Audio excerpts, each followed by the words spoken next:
তো নমস্কার প্রিয় বন্ধুরা, আশা করি আপনারা সকলে ভালো আছেন। তো আরও একবার নতুন ভিডিওতে আপনাদের সকলকে স্বাগত জানাই। তো ইতিমধ্যে জানেন যে মাদার সার্ভিস কমিশনের প্রত্যেক দিন কিন্তু প্রায় কেসের হিয়ারিং চলছে এবং অর্ডার কপি আপলোড হচ্ছে। তো ইতিমধ্যেই প্রত্যেকটা শুনানির অর্ডার কপি নিয়ে আমি আলোচনা করেছি আপনাদের সাথে খুবই ভালোভাবে। তো পরপর শুনানির দিন ধার্য হয়েছিল 1 তারিখ। সেই 1 তারিখ অর্ডারটা আমরা চেয়েছিলেন এবং তারপরে 2 তারিখে শুনানির ডেট ছিল। এই 2 তারিখে শুনানির কী হয়েছে সেটাও নিয়ে কিন্তু আমাদের সামনে বিস্তারিত আলোচনা করা হবে অর্ডার কপি হাতে আসলে। তো চলুন আমরা সরাসরি চলে যাব আজকের বিষয়। তো দেখুন 1/7/2025 আমি এর আগেই আলোচনা করেছিলাম, বিষয়বস্তু আলোচনার আগের ভিডিওতে বলেছিলাম যে দ্রুত শুনানি হচ্ছে, জুলাই মাসের মধ্যে কিন্তু শুনানি পরীক্ষা শেষ হয়ে যাবে।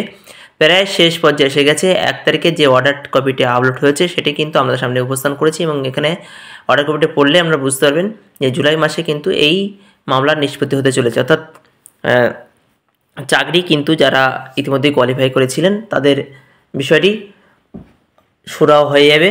এই হচ্ছে কেস নাম্বার 1/7/2025 জুলাই মাসের প্রথম পেজ। তারপর দ্বিতীয় পেজে একই জিনিস, অর্থাৎ রিট পিটিশন আইন, বিভিন্ন রিট পিটিশনে কারা কারা ছিলেন, ঠিক আছে, তাদের প্রত্যেকের নাম দেওয়া রয়েছে এবং কেস নাম্বার দেওয়া রয়েছে। সঙ্গে যে সমস্ত অ্যাডভোকেটরা ছিলেন তাদেরও কিন্তু নাম উল্লেখ রয়েছে, অর্থাৎ পিটিশনারদের নামের পাশাপাশি যে অ্যাডভোকেটরা ছিল তাদের কিন্তু নাম উল্লেখ রয়েছে কেস ওয়াইজ।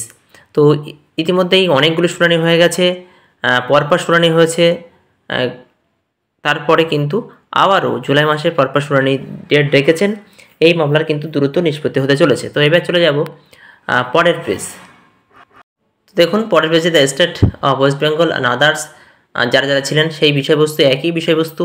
তো ইতিমধ্যে আমি আগে ভিডিওতে জানিয়ে দিয়েছিলাম যে যারা পিটিশনার রয়েছেন এবং অ্যাডভোকেট রয়েছে তারাই কিন্তু বিষয়বস্তুটা ভালোভাবে বুঝতে পারবেন।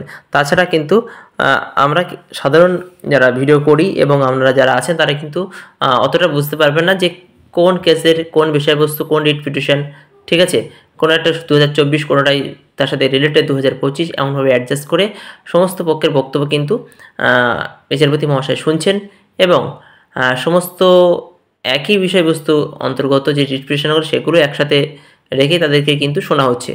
এই হচ্ছে বিষয়বস্তু। তো এবার চলে যাব পরের পেজ। তো দেখুন পরের পেজেও ঠিক একই বিষয়বস্তু, আবার বিভিন্ন রিট পিটিশন সংখ্যা দেওয়া রয়েছে এবং অ্যাডভোকেটদের নাম দেওয়া রয়েছে পরপর। তো যারা কেস পিটিশনে ছিল তারা কিন্তু বিষয়টি ভালোভাবে বুঝতে পারবেন। তবুও আপনাদের সামনে পুরো বিষয়টি কিন্তু উত্থাপন করা হয় যাতে কোনো পেজটা বাদ না যায়, যাতে আমাদের বুঝতে সুবিধা হয়। তো মূল যে বিষয়টি এবার আসবো, আমরা দেখতে পাচ্ছি অর্ডার কপির মূল যে বিষয়বস্তু সেটাতে লাস্ট পেজে থাকে। তো সেখানে দেখুন 1 নম্বর পয়েন্ট দেখুন, the court has heard, court শুনেছে মিস্টার চ্যাটার্জি বক্তব্য, যিনি learned advocate appearing on behalf of the petitioner in writ petition number 29253 of 2024 in full.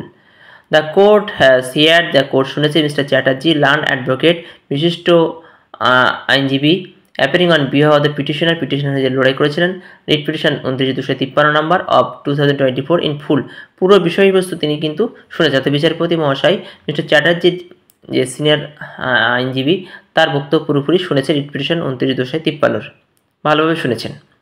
এবার 2 নম্বর, this court has also heard, এই কোর্ট অবশ্যই শুনেছে mister Soumya Majumdar learned senior advocate in reply in part.